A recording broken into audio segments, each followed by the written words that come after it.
कोई व्यापार नहीं चलता हो, दिक्कत आ रही हो, तो हनुमान जी के दूसरे नंबर का भाई गतिमान का स्मरण करो। हनुमान जी के उल्टे पांव का सिंदूर लाकर गतिमान का नाम लेकर स्वस्तिक बना दिया जाए व्यापार वाली जगह पर, तो व्यापार अच्छा चलने लगता है महाराज। कोई व्यक्ति पैसा खा गया, नहीं दे रहा, बहुत परेशान हो गए, मांग मांग कर दे गए, नहीं दे रहा, हाथ जोड़ लिया, पांव जोड़ लिया, सब कुछ कर लिया, नहीं दे रहा, तो हनुमान जी के तीसरे नंबर का भाई रतिमान, रतिमान का नाम लीजिए। पीपल के पत्ते पर लाल सिंदूर से जो व्यक्ति पैसा लेकर गया उसका नाम लेकर बहते हुए पानी में अपनी कामना कर रतिमान का नाम लेकर छोड़ दीजिए। 15 दिन में रतिमान ऐसी उतवरी मचाता है कि उसको हाथ जोड़कर वो खुद फोन लगाकर बोलता भैया तेरा मैं पैसा लौटा दूंगा। रतिमान का स्मरण किया जाता है। रतिमान ध्यान दीजिएगा, हनुमान का एक स्मरण, पंचमुखी हनुमान का एक भाव। महाराज जैसे बहुत ज्यादा तकलीफ अगर व्यक्ति को हो गई है, बहुत कष्टमय जीवन चल रहा है, हार गए हर जगह से और तकलीफमय जीवन चल रहा है, तो पंचमुखी हनुमान का एक शिव महापुराण का और स्कंद पुराण का एक बड़ा सुंदर मंत्र है। उस मंत्र को आप सब एक बार हमारे साथ में बोलें। ओम नमो हनुमते रुद्र अवताराय सर्व शत्रु संहारणाय सर्व रोग हराय वशीकरणाय रामदूताय स्वाहा। बस इस मंत्र को हाथ में काली तिल लेकर, एक जौ लेकर और गूगल लेकर, थोड़ा सा उसमें गाय का घी डालकर, कंडे को या अग्नि को जलाकर इस मंत्र का 11 बार 21 बार जाप कर कर अपनी कामना हो, बीमारी हो, कष्ट हो, दुख हो, तकलीफ हो, 21 दिन के अंदर वो आनंद आना प्रारंभ कर देता है। इस मंत्र स्कंद पुराण का, शिव महापुराण का ये मंत्र मूल पंचमुखी हनुमान सुख देंगे। और एक और चीज याद रखिए महाराज, यदि कोई काम के लिए जा रहे हो, कोई व्यापार के लिए जा रहे हो या नौकरी करने के लिए जा रहे हो और लगी नहीं रही, बहुत तकलीफ पा रहे हो, सर्विस ही नहीं लग रही, बहुत कष्टमय हो गया, तो निवेदन करूंगा 5 पीपल के पत्ते पर बेसन के 5 लड्डू घर में बने हुए, गाय के घी के 5 लड्डू रख लो। उस लड्डू के बीचों बीच एक आटे का दिया और उसमें तिल्ली का तेल डालकर इसी मंत्र का प्रयोग कर कर पंचमुखी हनुमान का किसी भी हनुमान के मंदिर में जाकर, दक्षिण मुखी हनुमान के मंदिर में जाकर उसको रख कर आ जाइए। इसके बाद आप उस काम के लिए जाइए, आपका काम सफल हो जाएगा। आपको किसी को नहीं कहना पड़ेगा कि हाथ जोड़ना नहीं पड़ेगा, किसी के पांव नहीं पड़ना पड़ेंगे, तुरंत काम होगा। बस इस मंत्र का स्मरण कर कर पंचमुखी हनुमान का भूतेश्वर जो मंत्र है वो सुख देने वाला। पूरे घर में वास्तु के हिसाब से केवल एक दीवार ऐसी होती है जहां पर हनुमान जी का चित्र लगाया जाए।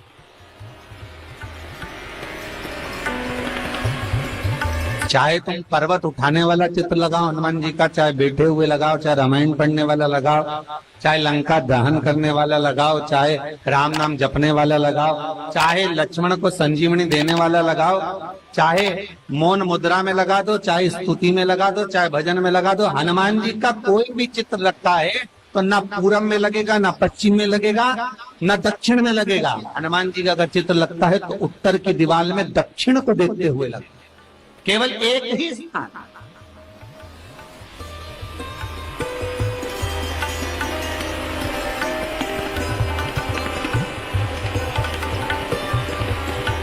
जैसे पूर्वजों के चित्र को, पितरों के चित्र को, गए हुए हमारे जीवों के चित्र को दक्षिण में विराजमान किया जाता है, उसी तरह हनुमान को उत्तर में विराजमान कर कर दृष्टि दक्षिण में कर दी।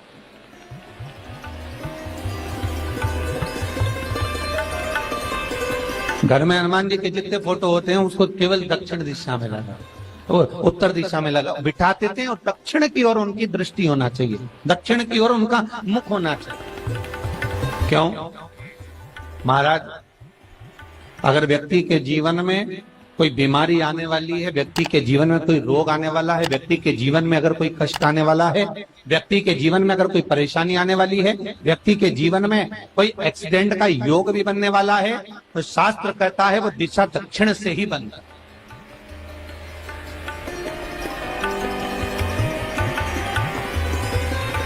ये दक्षिण जो दिशा है ये यम की दिशा, यहाँ संपूर्ण परिवार के साथ यमराज अपने आनंद में निवास करते।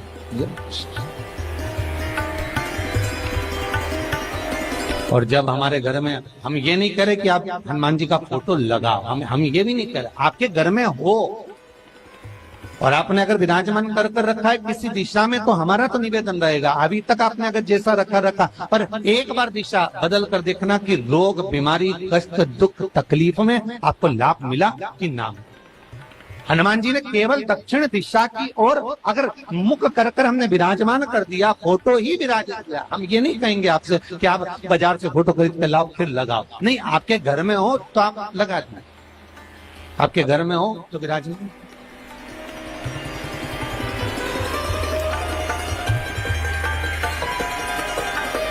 अच्छा, कितनी विपरीतता है वो भी आप जरा जानिएगा महाराज, कि शंकर भगवान के ऊपर जो जल चढ़ाया जाता है उसकी जलाधारी उत्तर में जाती है महाराज। भगवान शिव का जो जल जा रहा है वो उत्तर की ओर, मुख दक्षिण की ओर। क्यों? प्रबल दिशाओं में उत्तर और दक्षिण महाराज, ये जो दो दिशाएं, इनको साधने के लिए कोई देवता आगे नहीं। अगर इन दिशाओं को कोई साधने वाला है तो केवल एक देवाधिदेव महादेव ही हो सकता। काल का हरण करने वाला वो महान काल ही, शंकर का ही एक अवतार है हनुमान जी महाराज, रुद्र अवतार महाराज। हनुमान जी से कहा तुम दक्षिण की ओर दिशा पर संभालिए, शिव जी कहते हैं मेरा जल जब उत्तर की ओर जाएगा तो इस दिशा को मैं संभाल, चिंता ना करिए। जो स्मरण करने वाला होता है, भजन करने वाला होता है, कीर्तन करने वाला होता है, नाम जाप करने वाला होता है, उसका भी शास्त्र विधान करता है, उसका भी व्याख्यान वर्णन करता है कि जैसे एक दिशा के रूप में हनुमान जी महाराज को विराजमान कर दक्षिण की दिशा पर हम विजय, अर्थात रोग पर, बीमारी पर, कष्ट पर, तकलीफ पर हम विजय प्राप्त कर सकते। ऐसा नहीं कि ऐसा कोई रोग नहीं जिसकी दवा नहीं है, पर जब तक भगवान की कृपा नहीं होगी तब तक कोई औषधि मिल सकती नहीं, कुछ प्राप्त नहीं हो सकता। जब भगवान करुणा करते हैं तो आप रूप कुछ ना कुछ सुख की अनुभूति हो जाती है, अपने आप सुख का भान हो जाता है। तो जैसे दक्षिण का जो स्वामी तत्व है, दक्षिण पर जो दृष्टि देने वाला श्री हनुमान जी महाराज है, इसलिए हनुमान जी दक्षिण की ओर रखा जाता है।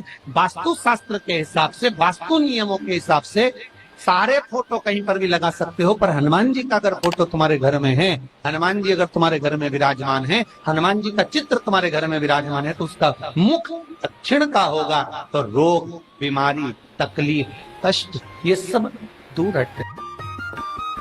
कई लोग प्रश्न करते हैं, गुरुजी आप कहते हो कि हनुमान जी महाराज शंकर भगवान का एक अंश स्वरूप है। महापुराण की कथा को उठाकर देखिए, स्कंद पुराण को, मत्स्य पुराण को, कूर्म पुराण को उठाकर देखिए। एक बाणासुर का चरित्र और एक श्री हनुमान जी महाराज का चरित्र बहुत सुंदर।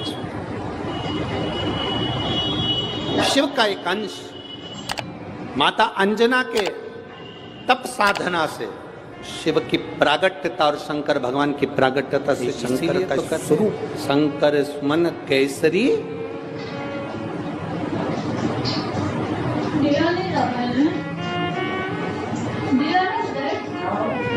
शिव का एक स्वरूप है हनुमान जी।